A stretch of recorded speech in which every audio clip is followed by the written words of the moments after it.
اتنا وقت نہیں ہے کہ آپ زندگی میں ہر شخص کو قائل کرتے پھر سکیں. کسی کے سینے میں آج تک میں کسی کا دل دھر نہیں سکا ہوں. میں اپنا دل نکال کر کسی کے سینے میں نہیں رکھ سکتا کہ وہ میرے دل کی کیفیت کو سمجھ لے. ہر شخص نے اپنا فیصلہ خود ہی کرنا ہے. اگر کسی کو بات سمجھ نہیں آتی کوئی مسئلہ نہیں, وہ میری کتاب بند کر سکتا ہے, وہ میری ویڈیو کو براؤز کرتے کرتے چھوڑ سکتا ہے, آگے جا سکتا ہے. جو مطمئن ہے اس کو بتا دوں گا, جو نہیں سننا چاہتا تو مشہور ہونے کا کوئی شوق بھی نہیں. اور ہے کہ شعور ہستی کے بن معاشی سفر کیا ہے, جیا نہیں ہوں. شعور ہستی کے بن معاشی سفر کیا ہے, جیا نہیں ہوں. مکان کتنے بنا لیے ہیں, بسا میں ایک گھر نہیں سکا ہوں. وہ کتنا خوبصورت شعر ہے افتخار عارف صاحب کا کہ میرے خدا مجھے اتنا تو معتبر کر دے, جس مکان میں رہتا ہوں اس کو گھر کر دے.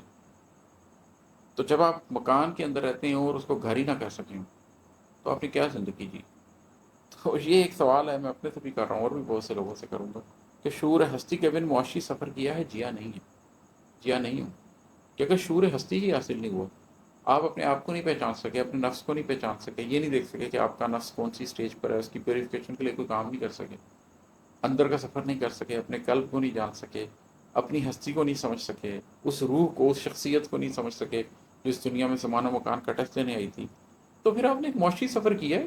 ایجوکیشن حاصل کر لی, وہ جس سے دنیا کے اندر نوکری مل جائے, اچھی نوکری حاصل کر لی, شادی کر لی, بچے پیدا کر لیے, گھر بنا لیا, گاڑی لے لی. اس کے بعد مکان کتنے بنا لیے ہیں, بس ہاں میں ایک گھر نہیں سکا ہوں. وہ ایک گھر جس کے اندر آپ کہہ سکیں کہ ہاں اللہ میں تیرا خلیفہ تھا, میں نے اس گھر کے اندر تیرا نظام رائج کر دیا. سب کو اسلامی نظام رائج کرنے کا بڑا شوق ہے پوری دنیا میں, لیکن اپنے گھر کے اندر اسلامی نظام رائج کوئی کر نہیں پاتا.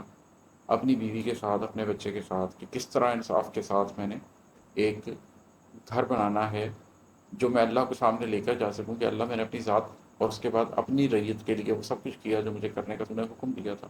تو یہ سب کچھ کیا ہی نہیں, نہ اپنی ذات کو پہچانا, نہ اپنے فرائض کو پہچانا, نہ اپنے گھر کو گھر بنا سکے. تو پھر آپ نے بہت سارے مکان لے لیے ہیں اور ایک معاشی سفر کر لیا ہے, جیے نہیں ہیں آپ. زندگی تو آپ کو چھو کے بھی نہیں گزری, بس آپ نے کچھ وقت گزار لیا, اس کو آپ زندگی کہتے ہیں. اور مقطع ہے کہ عماد برسوں ہوئے خدا سے مجھے محبت تو ہو گئی تھی, عماد برسوں ہوئے خدا سے مجھے محبت تو ہو گئی تھی, مگر خشیت نہیں ہے دل میں, خلوص سے ڈر نہیں سکا ہوں. اللہ کے ساتھ جو بندے کا رشتہ ہے اس کے اندر دو چیزیں ہیں جن کا توازن رکھنا بڑا ضروری ہوتا ہے. ایک یہ کہ آپ نے اللہ سے محبت کرنی, اور دوسرا یہ کہ آپ کے اندر خشیت ہونی چاہیے, آپ اللہ سے ڈریں, اور اس کا بیلنس حاصل کرنا.